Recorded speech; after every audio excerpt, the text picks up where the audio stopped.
People of North America, what is it about your politicians and India? We can't leave you for a minute. You Canadians managed to send Trudeau to India, to one of the most embarrassing shit shows I've ever seen in politics. And then you think, well, all right, that's Trudeau. And then Hillary Clinton goes and manages to do the same thing. What is the matter with your politicians? Well, yeah, technically Clinton isn't a politician anymore, I suppose, but she nearly was.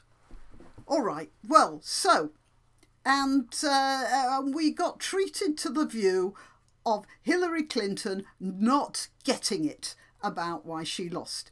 I'm making another video about that later on, but what I want to do is go through something, just one piece of her speech, which really hit me. And I thought, I'm going to study this. So I did. Now, what Clinton did was this. If you look at the map of the United States, there's all that red in the middle where Trump won. I win the coasts, I win, Illinois, Minnesota, places like that. But what the map doesn't show you is that I won the places that represent 2/3 of America's gross domestic product. So I won the places that are optimistic, diverse, dynamic, moving forward. And his whole campaign, Make America Great Again, was looking backwards. Insulting all the backward hicks in the red states, and then, I suppose, expecting them to vote Democrat next time, when they've had a chance to contemplate the fact that they're too stupid, really, to be allowed to vote in any other way but the way she says they should. Oh, and also, a bit later on in her speech, she mentions, although I'm not going to show that clip, that they're too homophobic, Islamophobic, transphobic, something. She was talking to an Indian audience, by the way. I've talked to lots of Indians from the subcontinent. A lot of them are a teeny bit Islamophobic themselves. And maybe that's because the Muslims managed to polish off between 600 million at the high end, or 200 million at the very lowest estimate of Hindus between 1000 AD to about the 19th century. Will Durant, by the way, calls the Muslim conquest of India probably the bloodiest story in history. Yeah, I think the Hindus probably have somewhat of an excuse for that. But anyway, the point is that I'm not sure the word Islamophobic would have meant that much to them there. It probably wouldn't have gone down all that well. But at that point, Hillary was almost certainly just running on automatic and spewing the stuff she knows would get them going in San Francisco. So let's go through the map. This is America. The red and the blue states. For those of you who may not be aware of this, a Republican is red and Democrat is blue. These are the blue states. Gross national product is high. As she said, the GDP is the highest. That's not a big surprise. Their ports, in many cases, look at that. They're all on the coast. Whence exports, you get higher GDP when you're exporting more. And also there's a lot of high tech, a lot of financial services, a lot of entertainment. There's California, New York, the most entertainment industries in the, oh, I've forgotten that one. Anyway, this will have to do. So they're going to, of course, they're going to show up on GDP. And they make huge profits, which are kept by the people who live there. Now, these are the red states. let's, here we are, red states. Let's just take a look at what these red states do. Montana, mining. North Dakota, agriculture. Look at the products.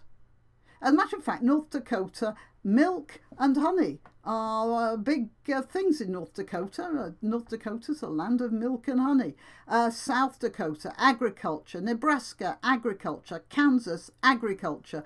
Oklahoma, agriculture. Texas, agriculture, beef farming, and yeah, some oil, I suppose.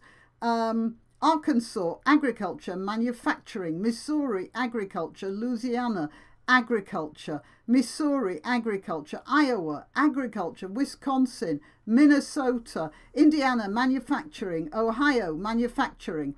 Pennsylvania, agriculture.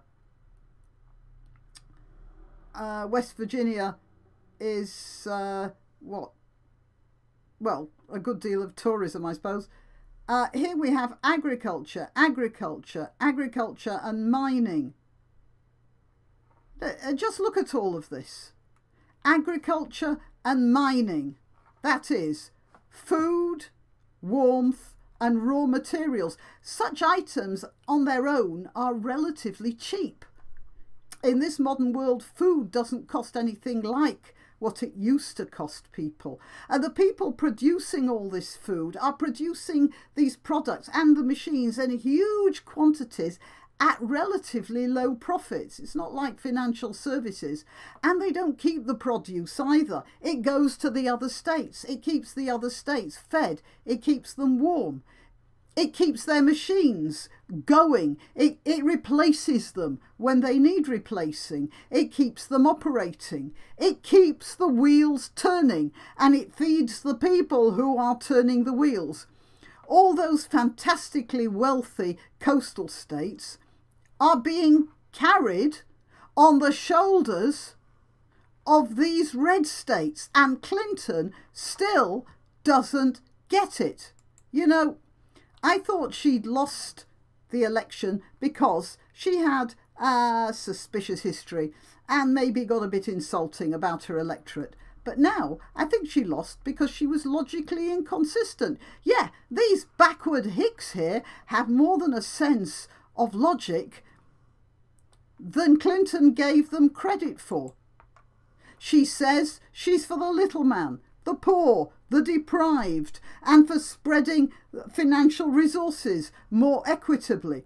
But all she's really for is the super prosperous finance generating areas who mostly keep their money to themselves. I just want to point out here, I looked up the figures because this looks a bit odd here, Colorado and New Mexico. Colorado, Clinton was 48.2 against Trump's 43.3.